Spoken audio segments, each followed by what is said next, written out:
जय जय श्री राधे कृष्णा साथियों। मैं पंडित शिव कुमार शास्त्री ज्योतिषाचार्य दूरदर्शन आकाशवाणी प्रोग्रामर आज अपने YouTube चैनल शास्त्री जी सरल के माध्यम से एक छोटी सी रचना लेकर के प्रस्तुत हूँ।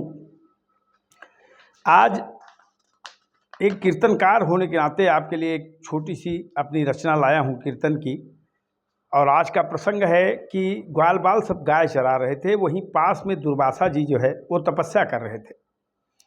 ग्वाल बालों के मन में आया कि क्यों ना जो है संत जी की परीक्षा ले ली जाए, दुर्वासा जी की परीक्षा ले ली जाए। तो उन्होंने क्या किया कि सांब के जो सांब थे, भगवान कन्हैया के पुत्र थे, उनके पेट में कपड़ा बांध दिया और उनको जो है स्त्री वाली साड़ी पहना दी, महिलाओं वाली साड़ी पहना दी और जो है ले करके दुर्वासा जी के पास पहुंच गए और दुर्वासा जी से कहने लगे कि महाराज, ये हमारे घर की जो है बहुरिया है, इसके पेट में बच्चा है, आप बता दीजिए कि इसको क्या पैदा होगा।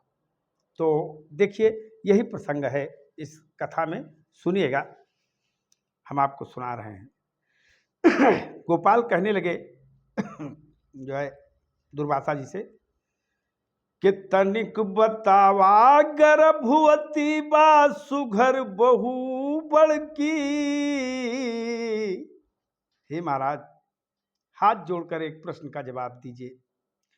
अरे तनिक बतावा गर्भवती बा सुघर बहु बड़की। अरे हे बाबा जी, लड़का हो या लड़की। हे बाबा जी, लड़का हो या लड़की।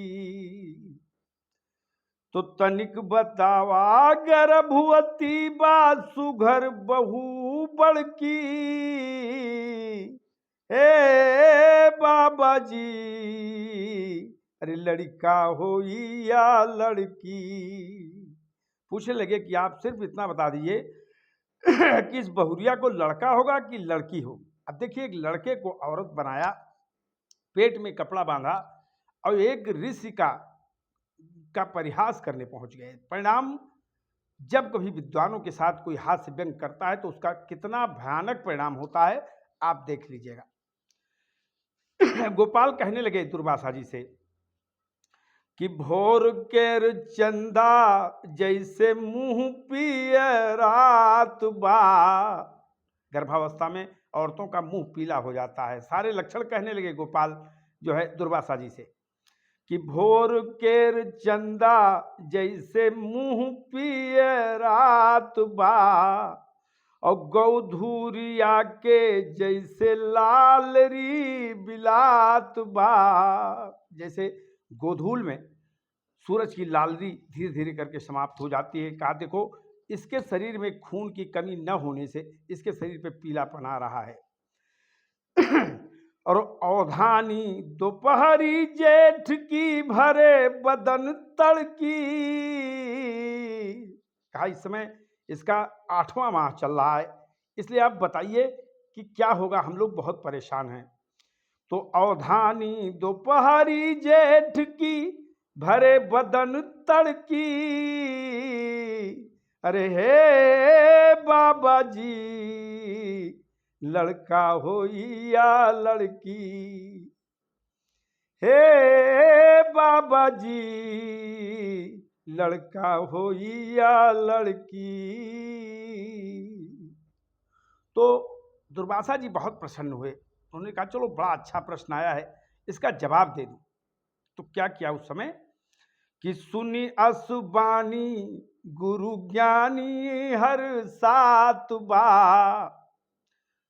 बहुत प्रसन्न हो गए दुर्वासा जी कि सुनी असबानी गुरु ज्ञानी हर सात बा और ध्यान योग कीना कछु नाही बिलगात बा।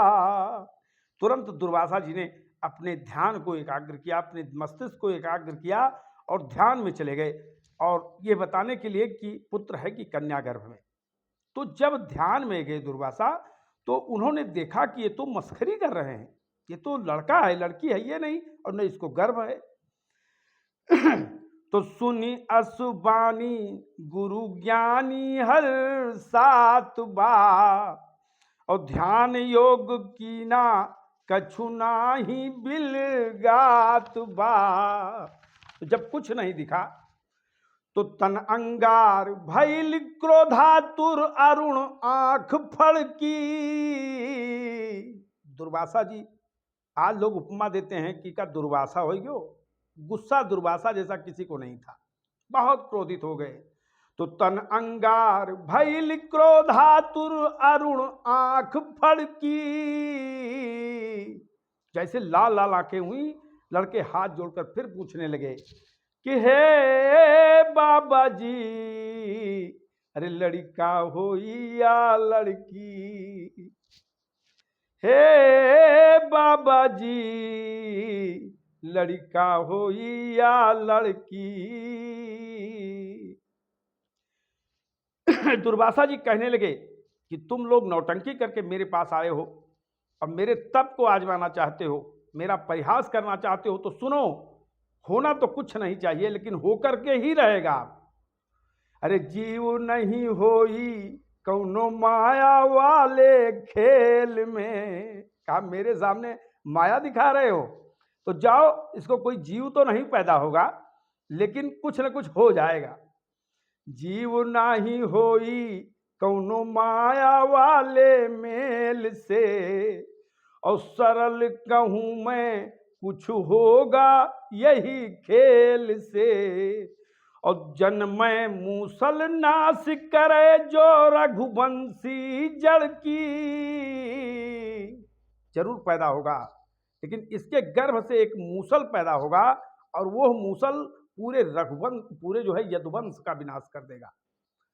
अरे जन्मे मूसल नाश करे जो यदुवंशी जड़ की, हे पात की लड़का होई ना लड़की। अरे हे पात की लड़का होई ना लड़की। अरे जन्मे मूसल नाश करे जो यदुवंशी जड़ की, जन्मे मूसल नाश करे जो यदुवंशी जड़ की, हे पात की लड़का होई ना लड़की, लड़का होई ना लड़की। कहा है पापियों, इसको न लड़का होगा न लड़की होगी, एक ऐसा मूसल पैदा होगा इसके पेट से कि जो पूरे जो है यदुवंश को समाप्त कर देगा।